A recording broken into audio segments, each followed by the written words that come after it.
What's up guys, macadii here, and today we guys, week 1 of the UAL, the Universal Analyst League, where I am up against BulkyCottonCandy, coach of the Duke City Doublades. So if you guys are excited, don't forget to leave a like down below, I would really appreciate it. Bulky's link will be down in the description as well, so don't forget to go and check that out, and we'll just jump straight into the video. So I'm going to run through what he's got, or could be potentially bringing, what we've got to try and answer for all those threats, and then finally we're going to go into the battle so you guys can see what happens. So he had the potential to bring Mew, Tornadus-T, Entei, Suicune, Amoonguss, Mienshao, Drapion, Hitmonlee, Granbull, Quagsire, and M.Sableye. A very spooky squad. The Tornadus-T outspeeds pretty much everything on my team, so that's going to be something very spooky. And as you guys know, I hate facing genies, especially in league formats. Never end up drafting them, but always hate facing them. I don't know why I ever end up drafting them, I'm just dumb. But he also has a very spooky thing called Entei, which I have 0 switches in, really, to a Sacred Fire, outside of maybe like a physically defensive Starmie, and that's about it.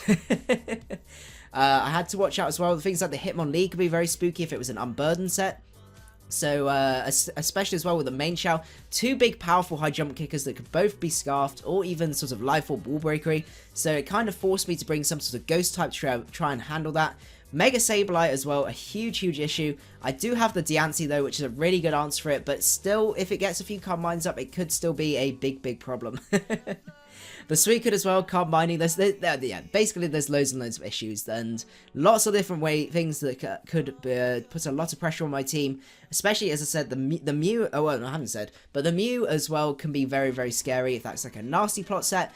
If it's Stall Breaker, I might be able to handle it a little bit better just with the squad that I've got, but it would just mainly, it depended on the set. I didn't know if it would be like Stall Breaker to try and beat my offense, or if it was going to be like offense to beat my defense. So I decided I'm going to give this, this is a completely different draft to anything I've drafted before, and it's very offensive. So I was like, I'm just going to throw all my offensive things out here and see what I can do. So first of all, this is the set we decided to build around, which is the KYUREM Black. Oh, honestly, when you run the calcs, it's so beautiful. So this guy is a max special attacking, reasonable amount of speed, designed to outspeed Adamant Entei, which it has to be if it wants that extreme speed. I'm expecting the extreme speed to be there, so that's why I'm speed creeping for an Adamant Entei, and the rest of it goes into HP now. Because I've got more than 56 HP, I break a 407 sub, which is really important. So my substitutes on this guy can't be broken by things like Seismic Tosses, which potentially would, like, I think the M.Sableye might get Nightshade or something like that. And also Stall Breaker Mew, if that's got Seismic Toss, I can actually sub up on it, which is very nice. Life Orb and this coverage basically 2-hit KOs everything on his team. Like, literally everything on his team. A max defensive Suicune, even though I'm uninvested in attack, a Fusion Bolt does about 50+%. It's actually, no, it's like 50, around 56. Like, around like 52 to 60. So it's like a crazy amount of damage. Ice Beam, I had to be max special attack, because otherwise I worried about things like the Quagsire being a huge problem, because otherwise I can't touch the Quagsire. Even max attack, Dragon Claw does under 50% with a Life Orb. I don't know why. Quag's just very bulky. So I needed to be able to be mixed to be able to just handle a lot of his threats. Same as well, the Amoonguss with that special attack investment, I can do like 90% to like a standard spread Amoonguss, which is just absolutely beautiful. Earth Power allows me to bot things like the Entei, the Drapion, and also just basically, just depending on what, I don't know, those are the ones that it's main for. And then I can use Ice Beam and stuff like that to hit the Quagsire hard, or even go for Fusion Bolt if it starts setting up some Calm Mines. So basically, every time this guy gets behind a sub, I get a kill. And there's a lot of Pokemon I can sub up on. I can sub up, as I said, on like a Stall Breaker Mew set, unless it's like really speedy, but even then I'm going to be doing a huge amount of damage to it anyway. If I get burnt, I've got the Ice Beam, so it kind of doesn't make too much difference. If he's fast enough to outspeed and burn me, or do shenanigans like that, he can't avoid a 2-hit KO from any of those other moves like Ice Beam and things like that. So I kind of win regardless of that setup from there. The Suicune does about 10% with a Scald, so every time Suicune's out, I can either hopefully avoid switching into KYUREM Black, but I could theoretically switch into KYUREM Black. I really would avoid it, because I don't want to get burnt, but if I can predict a rest or something like that, and sub up, then he can't break my sub. 2 Fusion Bolts breaks him. He can't even break my sub potentially with 2 Scalds, and then I'm good to go, and I just keep getting more kills and going on from like that. Same again as well with Amoonguss. If it's a defensive set, I can take things like the Giga Drains really well, set the sub up, or even on Spores and things like that. So, and also the Quagsire I can sub up on. So there's so many mons, and obviously Mega-Sableye as well. So there's so many mons I can sub up on and basically get a free kill from there. So that's really beautiful. Then I had to bring the Sableye. The Sableye was a set I really didn't want. It didn't really make too much difference to me, like, in terms of, like, actually bringing it. But I had to bring it because of the Mienshao and the Hitmonlee. Otherwise, with my squad, they would just run shop around me. I needed something to be able to switch into those high jump kicks. It still was quite useful because it allowed me to have a taunter for the Suicune. If he was too scared to bring the Sableye because of my macadii, that would also be really nice, because then I can just basically go out, do whatever I want to and do some shenanigans. I've not got Willow on here because that's to do things, you know, do nasty things to the Entei or something like that. So that should be really nice. And finally, Foul Play can do a decent amount. I can do a lot to the Entei on the Switch, a lot of his physical stuff. So it just overall, just a bit of an annoyer. I'm not expecting it to put in work, but just to be relatively bulky. Check any fighting types if he does decide to bring them, and then go on from there. The next set is another subset, which is my Mega set, which is another really evil one. So this is designed to guaranteed outspeed the Mew, which is his second fastest mon outside of Tornadus-T, and I've got the substitute on there. So this is the same sort of protocol, but with different mons. So if he goes into Entei, locks himself into Sacred Fire, I go for the sub, predicting him to switch out. If he decides to go into, you know, there's a few other Pokemon that he could go into, like the Mega-Sableye, and I don't want to like risk him going to something else, and I don't want to predict the switch. So for example, if his switch is into Entei, if I'm in with Mega-Sableye, I sub up Earth Power and do a huge amount to him. So I've got a decent amount of HP in there, which is basically left over from the speed, max special attack, and then Earth Power and Moonblast does so much to his team outside of maybe like AV Tornadus-T still takes a lot from that. But the only exception is possibly the Suicune, which is why I wanted something like Calm Mind. So I decided Calm Mind on the set would be really nice. If I got the sub up, I could potentially Calm Mind up on a few things and get some really crazy powerful hits off with that 160 special attack. And add a little bit of bulk, make it harder for him to revenge kill me. Because if his Tornadus-T is relying on something like Hurricane to try and take out my Mega-Diancie, or probably Grass Knot, something like that, could also bring the Steel Wing, but I'm expecting, I think it gets, is it Steel Wing or Iron Tail? It had some sort of steel coverage, but but I was expecting more likely to be something like Grass Knot, or something like that. But so, I just have to sort of play around that, but it just adds a little bit of bulk to my guy from there. Then I was like, I've still got problems with Tornadus-T, how do I work around that? So I decided this set was going to be one that would be relatively nice. I wasn't anticipating the Quagsire. I know Quagsire is a great trick for offense, but my offense is just still overwhelms the Quagsire. Like, it doesn't have the natural bulk to be able to take on all of these massive threats. So I was not expecting the Quagsire to come at all. So I was like, outside of that, this set actually puts in a lot of work. This is a Choice Scarf, Vital Spirit in case I need to switch into the Amoonguss. I don't really need Motor Drive because he's not got an electric type, and I don't see too much needing, like, I don't see why I would need electric coverage for me outside of hitting Starmie with possible certain things, but even then, nothing gets really that common coverage for it to be useful. So what I want this guy to be is to be bulky. I want to be able to switch into the Tornadus-T, especially if it comes into Revenge Diancie. I'm expecting it to go for a Steel move, as I said, or Grass Knot, something like that. Something which an Eva can take. I can switch in. I very much doubt he would go for knockoff in that position, and basically I'm designed just to outspeed his entire team by just 1 point. So I can basically come in at a point, I can Volt Switch. I know I've got that negative in special attack, but it's just designed to just do chip damage and get momentum, and I can basically force a lot of switches from there. Toxic is also quite interesting. I didn't need any other real coverage outside of those sorts of moves, and I thought Toxic would be very nice because it means things like if the Mew's in there and it's bulky Stall Breaker, to be able to get a surprise Toxic on that guy would be really nice. Obviously, I'd lose a lot of momentum, get Toxic myself, but sometimes it's worth it for those sorts of things. And as I said, just basically just do that as its job. And Wild Charge allows me to 2-hit the Suicune, which is very nice in case that decides to start bringing Crocoon and doing all those shenanigans from there. Next, we've got the Honchkrow set. This is another substitute set. I'd love to substitute this. Honestly, like, this guy had so many mons I could substitute up on. It was great. And this is another mon where if I get a substitute on a few things, most notably the Amoonguss or some of the fighting types and things like that, it would have to depend on whether they were choice locked or something like that. And possibly the Quagsire or even M.Sableye. If he's like, oh, I've shown sub on so many things, I'm not expecting to have sub again, I can sub up on that. And basically, Brave Bird and Sucker Punch is all I need for most of his mons. Once I'm behind a sub, he's forced to attack me, so I can just go for Sucker Punches. He can try and stall me out, but Brave Bird, he's got no switches to a Brave Bird at all. He has no resistances to flying type moves, so that's very, very nice. I was considering a Scarf set to begin with, but my problem is with that is that mainly like things like the Suicune, I still don't do enough to. I need that Life Orb to be able to do significant damage to that guy, and also the Quagsire as well, so it's nice to be able to get that recovery. I've got Insomnia as well because it was actually no that should have been Moxie, sorry. I changed that to Moxie later on. I've got a slightly older version of the team because I did it on my laptop when I was basically away from this computer. So I had Moxie on there, so that would help me as well, maybe get a sweep late game, especially if I'm behind a sub.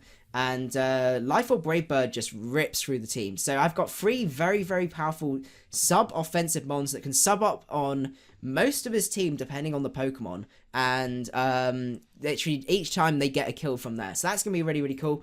And finally, the icing on the cake. So one thing I looked at and I was like, wait, where is this guy's hazards? And I realized only Mew can get Stealth Rocks, as far as I'm aware, on his team, or any form of hazard or anything like that.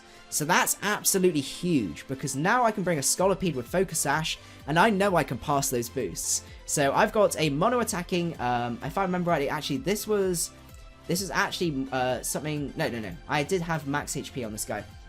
That's it. So this guy's designed to take 2 banded E-speeds from an Entei with that investment, and also outspeed Mew at the same time, which is really, really nice and really convenient. And basically this guy's designed to come in, guaranteed take a hit because of that Focus Sash, and then I get the speed boost up. If I can pass a Swords Dance into KYUREM, it's GG basically, because I can Fusion Bolt with the rest of his team and absolutely destroy it. Same as well with Honchkrow. Brave Bird plus Sucker Punch plus 2 destroys with that speed boost as well. So Scolipede was just basically another way to get my 3 win conditions, my 3 very, very powerful win conditions to just basically sweep and clean up from there. And it would be very, very easy to do so because of that Focus Sash and the fact that he doesn't get hazards. So that's the team from there. I apologize this has taken a little bit of time, but I always like to go really in depth with my team builders because it helps you guys sort of improve from there. So now what we're going to do is move on to the battle. Okay, so we're now at the match, and as you can see, he brought a few things which make me very, very happy, and a few things that make me kind of sad. So the Tornadus is there. I hate Tornadus, so we're going to have to see how that goes. The Entei as well is here. I was expecting he had to 100% bring Entei because there's literally no excuse for him not to, just because Sacred Fire does so much to my team and it's something I have to really, really watch out for. But luckily most of my offense that can do a lot of damage to him does outspeed, so that's always very, very good news if he's some sort of banded variant. The Suicune and Amoonguss core is there, most likely his defensive core, both of which are set up folders for a few of my mons, so that's always very, very good news. The Mew is here as well, and looking at it, I was like, I think, considering the speed disparity, I think that's probably going to be some sort of offensive variant rather than a defensive variant. Otherwise, it's just too much bulk, and something like KYUREM B loves those defensive teams, especially with the Sableye there as well. Like, there was just too much bulk for it to make sense for it to be a stall breaker set. So, I kind of prefer facing an offensive set, so that made me quite happy from there. The M.Sableye as well, I knew was going to be an issue, especially when things like, it can just force a lot of switches, and it was going to be a real pain, especially for my own Sableye, which now that I see, there's no fighting types on this team, so Sableye is kind of useless, which is a bit annoying. I can throw a few Toxics around and be a bit annoying, but apart from that, I can't really do a huge amount. So, I had to think about it. I was like, right, do I lead off with my Diancie, predicting him to lead off with his M.Sableye to get the Mega up, and I was like, I've watched like I've watched like seasons and seasons of games, and every single time, especially last season when Hayden had his M.Sableye, he would lead with the M.Sableye and they would just lead with their fairy type and he would get forced out. So I was like, it's actually very, very unlikely he would, if I was in his position, it's so obvious that I'm leading off with the Sableye, I wouldn't lead with it. So what I decided the best middle ground was to go into my, my Electivire, that's it. So I was like, I'll go for my Electivire, and then I can Volt Switch out and do what I want to do, basically, and see how he goes from there. So he does end up leading with the Sableye. That's a real pain for me, because I was like, oh goodness, I could just have done so much damage to the Sableye and forced it out. So I can't even Volt Switch here, because he Megas up, he gets the Prankster first turn, so he could potentially burn me from that, and that's something I really didn't want. So I do switch out here and go into my Diancie. And unfortunately, he goes to the Willow and does get the burn on my Diancie. So that's really unfortunate. My Gemini is already starting to be worn down from there. So I decide to pop a sub here because I don't know what he's going to go to, as he goes into his Mew, which is very, very interesting. As I pop my sub, and I'm not sure what to do here. I don't know if this is a defensive variant or an offensive one, so I was like, you know what I'll do? I'll go for a Calm Mind, because if it's a defensive variant, it's going to try and storm me out. So if I can get a Calm Mind, I can 2-hit KO and do a good amount of damage from there. So I get the Calm Mind up here, and he goes to the Flash Cannon. So I'm like, actually, this is probably more of an offensive set. I'm being heavily worn down here, so I want to try and get as much damage as possible. I was like, do I switch here? Considering this is offensive Mew and go into something like Sableye that might be able to take it on a little bit better, or do I just go for damage? And I was like, at this point, I've still got answers to my Sableye. I just want to weaken this Mew and try and force it out with something else. So I think my best bet here is to go for a Moonblast or something like that, because I can go into, you know, for example, my Scolipede and pass a Swords Dance boost or something like that and get a huge amount of damage off, even if I pass into like my Electivire.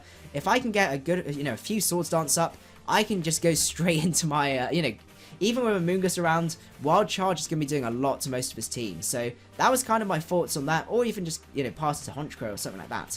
So I go for the Moonblast just to get damage off, and unfortunately I do get the crit here, which is absolutely huge, and I do honestly really apologise for that. I calced it, even if it's at 0 HP, I'd have done about 75%. So that was a definite, really, really important kill from there. And so that was very, very unfortunate. Now out comes the Entei here, and this is a very difficult choice. I was expecting the Tornadus, I was a little bit confused, so I was like, maybe he's just going to go for the E-Speed here, and I was like, right, let's have a calc of this and see how much this is going to do, because I am Rock type, I've got 110 defense, with 50 HP, with a tiny bit of HP investment, I might be able to live this. So I calced it, it was about a 70% chance to be able to live this hit, if it was an E-Speed, and I was like, if this is Scarf Entei, I might, you know, I'll be able to still be able to work around it, so I'm not too worried if it's going to be Scarfed, if it reveals that, you know, something like that, or some weird variant like that. So I was like, you know what, I've been lucky my Diancie, I'm gonna risk the roll. I'm gonna go for it. The roll is in my favor. I'm just gonna fire off an Earth Power here, and that's what I do. And he ends up, what I thought at the time was over predicting, and I kill him with the Earth Power because he expected me to switch into something like the Sableye. Now, I later on, looking at his upload, because he actually uploaded just before mine's come out, I think it's a few days before, he actually had the Rock Berry, so he came out as sort of bait, expecting me to go for the Diamond Storm here, not realising that actually I'd have Earth Power for coverage and would not have Diamond Storm on this set. So that's why he sort of went out into that, especially with me being burnt, he would have taken absolutely nothing, and it was kind of a mistake on his part, not expecting me to have the Earth Power on this guy. So he was expecting maybe sort of sub combined with Diamond Storm and Moonblast. So that's really crazy. Like, Green Gemini is getting all these kills. Goes into Sableye. This is another play I'm a bit confused about. He said he was on a bit of tilt here. Because I was still expecting this Tornadus to come out. And I go for the Moonblast and I kill the Sableye. So Queen Gemini has got 3 illegitimate kills, which I feel really, really bad for. So at this point, I just sack off my Queen Gemini. As he goes for Spore, it's definitely his best play. Because if I switch out here, then something goes to sleep, and I'm going to die to burn anyway. So at this point, this is where the plan of switch-ins comes in. So I can now set up my sub, as he goes out into Suicune, expecting me to potentially, him to be able to, you know, potentially wall me. So I go for my Fusion Bolt, 56%, absolutely insane damage, as his Scald is going to do absolutely nothing. Even the crit is not going to break the sub, which is fantastic. I'm going to go for another Fusion Bolt, and that's a kill for my KYUREM from there. So he goes into Pokeballer here. I just fire off an Ice Beam, and I end up killing this set. So he looked to be less of a Death variant, and finally out comes Cyclone. Now this was a bit of a mistake on my part. He goes to the Superpower, breaks my sub, and I was like, oh, at this point, Ice Beam should kill. I didn't even calculate. I was like, Ice Beam, it's a Life Orb, it's super effective, it's Stab. From a max special attack set, this should kill. And I should have probably clicked Fusion Bolt just to get the other kill on this guy, because he does end up living on 3, which is unfortunate. So I just switch out here and go into my Sableye. Definitely the best bet. And as he goes for the superpower. Now here, this is a bit weird. He goes to Hurricane here and he brings me down, and I go for foul play and I get the kill. Now this seems a little bit weird. You may be thinking, why didn't I go for Toxic or anything like that? Well, that's because I did the maths, and the chances of my Toxic hitting was about 10%. You know, it was 90. I think it's 90% accuracy if I remember rightly for Toxic. And I worked out it was about the same for the chance of him getting the Hurricane hitting, him getting the Confusion, and then finally me hitting myself in Confusion. So it definitely made the most sense for me at that point. I think it was just like marginally less. I can't remember. I did the maths quite hurriedly. And it made more sense for me to actually risk that and go for the foul play than it was to do anything else. Because I knew I could live any hit at all. Especially when I knew this was more likely to do like an Assault Vest variant or something like that, considering it took that Ice Beam. And that is going to be game from there. So we do end up winning. I think that's 5-0. Yeah, 5-0. So really, really good game, Bulky. I really apologize about that Mew crit. That Mew crit was absolutely huge and really put the momentum in my favor. But yeah, I'm really glad the substitute plans worked out as well. Lots and lots of sneaky subs and things like that. But anyway, I hope you guys did enjoy the video. If you did, don't forget to leave a like, and I will see you guys at the next one. Macadii out.